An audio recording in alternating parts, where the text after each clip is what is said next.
মহারাজ যুধিষ্ঠির বললেন, হে কৃষ্ণ, শুক্লাপক্ষের একাদশী নামই বা কি এবং এর মাহাত্ম্যই বা কি, তা আমাকে কৃপা করে বলুন।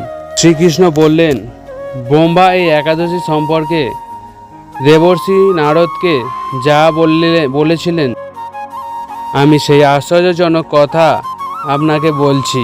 শ্রী ব্রহ্মা বললেন, হে নারদ, এই সংসারে একাদশীর মতো পবিত্র আর কোনো ব্রত নেই। সকল পাপ বিনাশের জন্য এই বিষ্ণু ব্রত পালন করা একান্ত আবশ্যক। যে ব্যক্তি এই প্রকার পবিত্র পাপ নাশক ও সকল অভীষ্ট প্রদাতা একাদশী ব্রত না পালন করে তাকে নরকগামী হতে হয়। আষাঢ় মাসের শুক্লপক্ষে একাদশী শয়ন নামে বিখ্যাত। শ্রী ভগবান ঋষিকেশের জন্য এই ব্রত পালন করতে হয়। এই ব্রতের সম্বন্ধে এক প্রকার মঙ্গলময় পৌরাণিক কাহিনী উল্লেখ আছে, আমি তা বলছি। বহু বছর পূর্বে সূর্য বংশে মানধাতা নামে এক রাজর্ষি ছিলেন। তিনি ছিলেন সত্য প্রতিজ্ঞ এবং প্রতাপশালী চক্রবর্তী রাজা।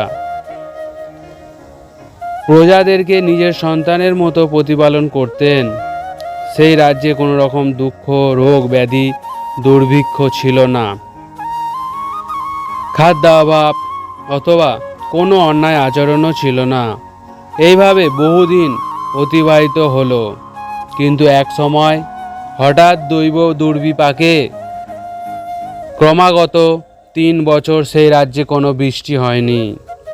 দুর্ভিক্ষের ফলে সেখানে দেবতাদের উদ্দেশ্যে দান মন্ত্রের সাহা সধা ইত্যাদি শব্দ বন্ধ হয়ে গেল। এমনকি বেদ পাঠও ক্রমশ বন্ধ হলো। তখন প্রজারা রাজার কাছে এসে বলতে লাগলেন, মহারাজ, দয়া করে আমাদের কথা শুনুন। শাস্ত্রে জলকে নার বলা হয়, আর সেই জলে ভগবানের অয়ন অর্থাৎ নিবাস। তাই ভগবানের আরেক নাম নারায়ণ। মেঘরূপে ভগবান বিষ্ণু সর্বত্র বর্ষীবরণ করেন। সেই বৃষ্টি থেকে অন্ন এবং অন্ন খেয়ে প্রজাগণ জীবন ধারণ করেন। এখন সেই অন্নের অভাব, প্রজারা ক্ষয়প্রাপ্ত হচ্ছে। হে মহারাজ, আপনি এমন কোনো উপায় অবলম্বন করুন যাতে আপনার রাজ্যের শান্তি এবং কল্যাণ সাধন হয়। রাজা মানধাতা বললেন, তোমরা ঠিকই বলেছ। অন্ন থেকে প্রজার উদ্ভব, অন্ন থেকেই প্রজার পালন। তাই অন্নের অভাবে প্রজারা বিনষ্ট হয়, আবার রাজার দোষেও রাজ্য নষ্ট হয়। আমি নিজের বুদ্ধিতে আমার নিজের কোনো দোষ খুঁজে পাচ্ছি না, তবুও প্রজাদের কল্যাণের জন্য আমি আপ্রাণ চেষ্টা করব। তারপর রাজা ব্রহ্মাকে প্রণাম করে সৈন্যসহ বনে গমন করলেন। সেখানে প্রধান প্রধান ঋষিদের আশ্রমে ভ্রমণ করলেন। এভাবে একদিন তিনি ব্রহ্মার পুত্র মহাতেজস্বী অঙ্গিরা ঋষির সাক্ষাৎ লাভ করলেন। তাকে দর্শন মাত্রই রাজা মহানন্দে ঋষির চরণ বন্দনা করলেন। মুনিবর তাকে আশীর্বাদ ও কুশল প্রশ্ন জিজ্ঞাসা করলেন। রাজা তখন তার বনে আগমন কারণ সবিস্তারে ঋষির কাছে জানালেন।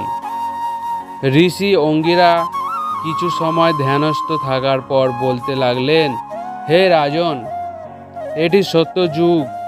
এই যুগে সকল লোক বেদ পরায়ণ, ব্রাহ্মণ ছাড়া অন্য কেউ তপস্যা করে না। এই নিয়ম থাকা সত্ত্বেও এক শূদ্র এই রাজ্যে তপস্যা করছে। তার এই অকার্যের জন্যই রাজ্যের এই দুর্দশা। তাই তাকে হত্যা করলেই সকল দোষ দূর হয়ে যাবে। রাজা বললেন, হে মুনিবর, তপস্যাকারী নিরপরাধ ব্যক্তিকে আমি কিভাবে বধ করব? আমার পক্ষে সহজসাধ্য অন্য কোনো উপায় থাকলে আপনি আমাকে দয়া করে বলুন। তদুত্তরে মহর্ষি অঙ্গিরা বললেন, আপনি আষাঢ় মাসের শুক্লপক্ষের শয়নী নামে প্রসিদ্ধা একাদশী ব্রত পালন করুন। এই ব্রতের প্রভাবে নিশ্চয়ই রাজ্যে বৃষ্টি হবে। এই একাদশী সর্বসিদ্ধি দাত্রী ও সর্ব উপদ্রব নাশকারিণী। হে রাজন, প্রজা ও পরিবারবর্গ সহ আপনি এই ব্রত পালন করুন। মুনিবরের কথা শুনে রাজা নিজের প্রাসাদে ফিরে এলেন। আষাঢ় মাস উপস্থিত হলে রাজ্যের সকল প্রজা রাজার সাথে এই একাদশীর ব্রত অনুষ্ঠান করলেন। ব্রতর প্রভাবে প্রচুর বৃষ্টিপাত হলো। কিছুকালের মধ্যেই অন্নাভাব দূর হলো। ভগবান ঋষিকেশের কৃপায় প্রজাগণ সুখী হলেন। এই কারণে সুখ ও মুক্তি প্রদানকারী ও উত্তম ব্রত পালন করা সকলেরই কর্তব্য। ভবিষ্যত্তর পুরাণে যুধিষ্ঠির শ্রীকৃষ্ণ তথা নারদ ব্রহ্মা সংবাদ রূপে একাদশীর মহিমা বর্ণনা করা হয়েছে। হরে কৃষ্ণ। একাদশী পালনের দিন 25শে জুলাই 2026 শনিবার। পালনের সময় 26শে জুলাই রবিবার 5টা 7 থেকে 9টা 32 পর্যন্ত। এটি ওয়েস্ট বেঙ্গলে পালনের সময়। এশিয়ার মধ্যে ইন্ডিয়া কলকাতা, রায়পুর, নিউ দিল্লিতে 5টা 39 AM টু 8টা 22 AM। বাংলাদেশ ঢাকা 5টা 25 AM টু 8টা 45 AM।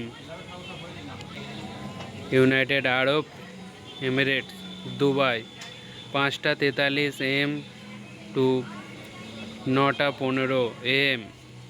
সিঙ্গাপুর 7টা 2 AM টু 10টা AM। মালয়েশিয়া 7টা 11 AM টু 10টা 35 AM। 5টা 14 AM টু 9টা 45 AM। প্যারিস 6টা 12 AM টু 10টা 30 AM। 5টা 18 AM টু 9টা 55 AM। নর্থ আমেরিকা 5টা 48 AM টু 9টা 30 AM। USA 5টা 40 টু 9টা 45 AM। লস অ্যাঞ্জেলেস 5টা 56 AM টু 10টা 15 AM। কানাডা 5টা 58 AM টু 10টা AM। ভ্যানকভার 5টা 35 AM টু 9টা 50 AM। আফ্রিকা 6টা 54 AM টু 10টা 12 AM। অস্ট্রেলিয়া মেলবোর্ন 7টা 22 AM টু 10টা 35 AM। নিউজিল্যান্ড অকল্যান্ড 7টা 23 AM টু 11টা 5 AM। সাউথ আফ্রিকা জোহানেসবার্গ 6টা 48 AM টু 10টা 15 AM। হরে কৃষ্ণ। আজকে ভিডিও এই পর্যন্তই। দেখা হবে পরে কোনো ভিডিওয়। হরে কৃষ্ণ।